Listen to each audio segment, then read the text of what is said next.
Okay, today I will share one of our real data. It is a retrospective observation study among Emirati patients of SLE whom have been consumed on hydroxychloroquine. The data came from January 2010 to until June 2019. All the patients, they fulfill the medical scientific data.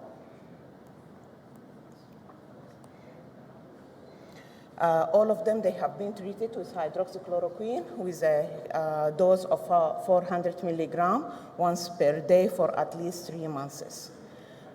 Here we share the characteristic picture for the patient. As you can see, most of them, they have got the positive criteria for SLE.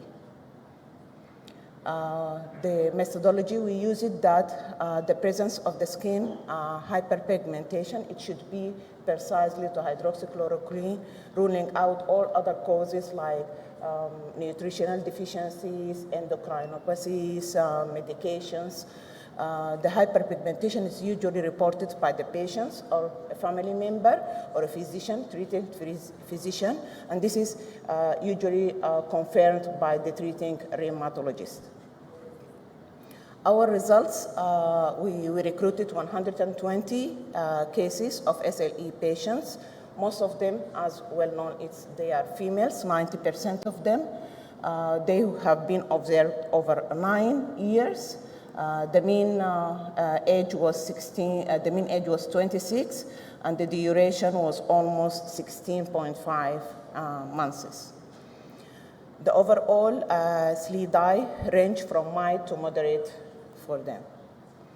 We concluded that 25.83% of the patient, almost 1/4 of the recruited patients, they develop hyperpigmentations. Most of them, as I just said, they were females rather than males.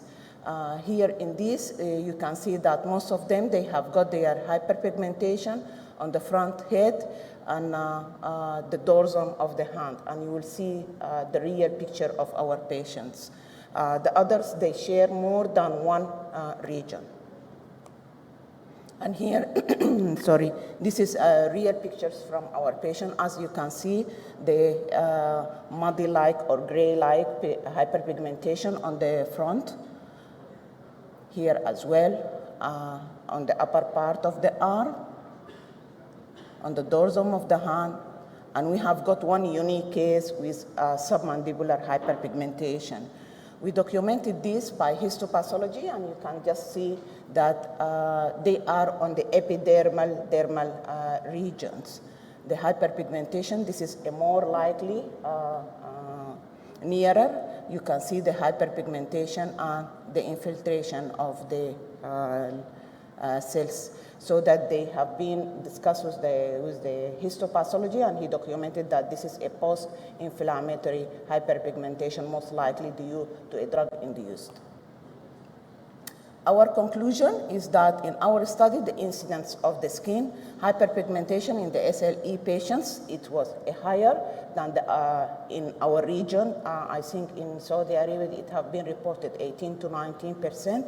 We have got 25.83, of course, because of the limited number of the patient, 120. It also reflects that the patients, they have got this hyperpigmentation in the proximal.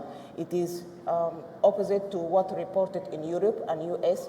They are usually having it on the lower limbs and on the mucosal, and our patient, none of them have shown such thing. And the skin compulsions, then that we see that patients with darker skins, they are more prone to have the hyperpigmentations than the fair skin patients. And the discontinuity of the dose, it does help in a small portion of the patients to have got a lower rate of the hyperpigmentation, and we cannot absolutely get the hyperpigmentation out of them. And this is all about my presentation.